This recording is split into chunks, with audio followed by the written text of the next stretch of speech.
Hello everyone, welcome back. So today we will start a new topic that is administration of the act and rules. ये आपकी unit 1 drug and cosmetic act 1940 and it's rule 1945 का chapter 7th है. Okay इसमें हम study करेंगे वो सारी administrative bodies जो इस एक्ट के अंडर में अपॉइंट होती हैं. ओके तो आइए सबसे पहले देखते हैं different type of administrative bodies. First इसमें आता है एडवाइजरी बॉडी. एडवाइजरी बॉडीज वो होती हैं जो कि एडवाइस देने का काम करती हैं. ओके इसमें आते हैं drug technical advisory board DTAB and drug consultative committee DCC. Then analytical body. Analytical bodies वो होती हैं जो कि एनालिसिस का काम करती हैं. इसमें आते हैं CDL the central drug laboratory, drug control laboratories in the state and government analyst. Third type की एडमिनिस्ट्रेटिव बॉडी है एग्जीक्यूटिव बॉडी. एग्जीक्यूटिव बॉडीज में आते हैं लाइसेंसिंग अथॉरिटी, ड्रग इंस्पेक्टर और कस्टम कलेक्टर. एग्जीक्यूटिव बॉडी का काम होता है एग्जीक्यूशन करना. इस एक्ट में जो भी रूल्स और लॉज दिए गए हैं उनको एग्जीक्यूट करने का काम ये बॉडीज करती हैं. ओके तो ये हमने देखे different type of administrative bodies. अब हम इनको एक एक करके डिस्कस करेंगे. ओके तो इसमें फर्स्ट हम डिस्कस करेंगे DTAB drug technical advisory board और ड्रग कंसल्टेटिव कमेटी.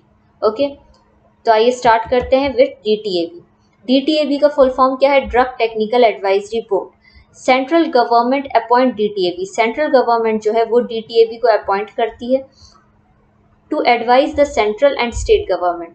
और DTAB एडवाइस देता है सेंट्रल गवर्नमेंट को और स्टेट गवर्नमेंट को ऐसे टेक्निकल मैटर्स पे जो कि अराइज होते हैं इस एक्ट के एडमिनिस्ट्रेशन से. ओके मतलब ये जो एक्ट है drug and cosmetic act 1940 and it's rule 1945, इसमें जो भी टेक्निकल मैटर या जो भी अदर इशू अराइज होता है या आता है उस पर कौन एडवाइस देता है? DTAB मतलब drug technical advisory board.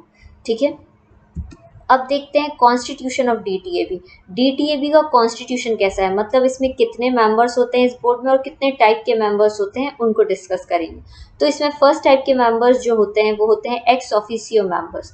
Okay इसमें होते हैं director general of health service जो कि इस बोर्ड के चेयरमैन भी होते हैं. Okay then second drug controller of India.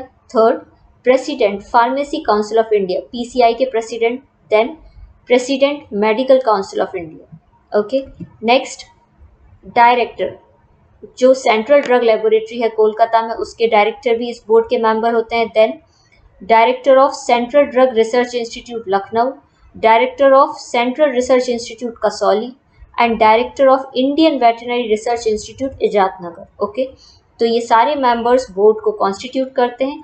अब हम नेक्स्ट टाइप के मेंबर्स देखते हैं जो इस बोर्ड में होते हैं nominated member.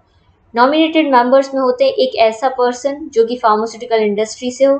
Second 2 government analyst. Okay 2 person from among the person who are in charge of drug control organisation. Okay 2 ऐसे पर्सन को नॉमिनेट किया जाता है जो कि इंचार्ज होते हैं ड्रग कंट्रोल ऑर्गेनाइजेशन में. Okay now third type of member elected member. अब तीसरे टाइप के मेंबर जो इस बोर्ड में होते हैं वो होते हैं इलेक्टेड मेंबर. इसमें आते हैं आपके 1 टीचर, एक ऐसा टीचर जो कि यूनिवर्सिटी और एफिलिएटेड कॉलेज में अपॉइंटेड हो फार्मेसी, फार्मास्यूटिकल केमिस्ट्री और फार्माकोग्नोसी डिपार्टमेंट में. ओके और इसको इलेक्ट कौन करता है? Committee of pharmacy council of India. Okay PCI की जो कमेटी होती है वो ऐसे टीचर को अपॉइंट करती है. उसके बाद एक और टीचर जो कि यूनिवर्सिटी और एफिलिएटेड कॉलेज में अपॉइंटेड हो मेडिसिन और थेराप्यूटिक डिपार्टमेंट में. ओके और इसको इलेक्ट कौन करता है? मेडिकल काउंसिल ऑफ इंडिया मतलब MCI. एक पर्सन को इलेक्ट करता है इंडियन फार्मास्यूटिकल एसोसिएशन और एक पर्सन को इलेक्ट करता है इंडियन मेडिकल एसोसिएशन. ठीक है और एक 5th मेंबर भी इलेक्ट होता है वो होता है फार्माकोलॉजिस्ट. एक ऐसा फार्माकोलॉजिस्ट जिसको इलेक्ट करता है ICMR मतलब Indian council of medical research. Okay तो ये हमने देखे सारे मेंबर्स जो इस बोर्ड में होते हैं और इस बोर्ड को कॉन्स्टिट्यूट करते हैं. अब इम्पॉर्टेंट पॉइंट देखिए, ये जो नॉमिनेटेड और इलेक्टेड मेंबर्स होते हैं ये 3 साल के लिए अपॉइंट होते हैं. ठीक है एंड आर एलिजिबल फॉर रीनॉमिनेशन और री इलेक्शन. और ये एलिजिबल होते हैं कि इन्हें फिर से रीनॉमिनेट किया जा सके या री इलेक्ट भी हो सकते हैं. ठीक है और जो इस बोर्ड का सेक्रेटरी होते हैं और जो क्लरिकल स्टाफ होता है मतलब क्लर्क वाला स्टाफ होता है उसको सेंट्रल गवर्नमेंट ही अपॉइंट करती है. ठीक है तो ये हमने डिस्कस किया DTAB डिटेल में और ये समझा कि DTAB बॉडी क्या होती है और इसका कॉन्स्टिट्यूशन क्या है, इसमें कितने टाइप के मेंबर्स हैं और कितने मेंबर्स हैं. ठीक है अब हम नेक्स्ट एडवाइजरी बॉडी को डिस्कस करते हैं drug consultative committee. Okay, the central government may constitute a advisory committee to be called the drug consultative committee. जो DCC होता है इसको भी सेंट्रल गवर्नमेंट अपॉइंट करती है और ये एडवाइस देता है सेंट्रल गवर्नमेंट को, स्टेट गवर्नमेंट को एंड DTAP को. ओके, ये इन तीनों को एडवाइस देता है उन मैटर्स पर जो इस एक्ट से रिलेटेड है और इस एक्ट के एडमिनिस्ट्रेशन को पूरे इंडिया में यूनिफॉर्मली लागू करते हैं. ठीक है, मतलब इस एक्ट का जो भी मैटर, रूल्स या प्रोविजंस हैं वो यूनिफॉर्मली पूरे इंडिया में लागू हो सके और परफॉर्म हो सके, उसके लिए जो भी मैटर अराइज होता है उसको कौन डिस्कस करता है? Drug consultative committee. ओके, अब हम डिस्कस करते हैं इसका कॉन्स्टिट्यूशन, मतलब इसमें कितने टाइप के मेंबर्स होते हैं. 2 representative of central government. Central government अपनी तरफ से 2 रिप्रेजेंटेटिव को अपॉइंट करती है या नॉमिनेट करती है इस कमेटी में.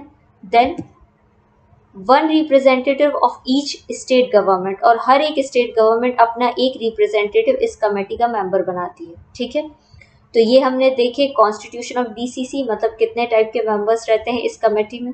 उसके बाद एक important point, The Drug Consultative Committee shall meet when required to do so by the central government.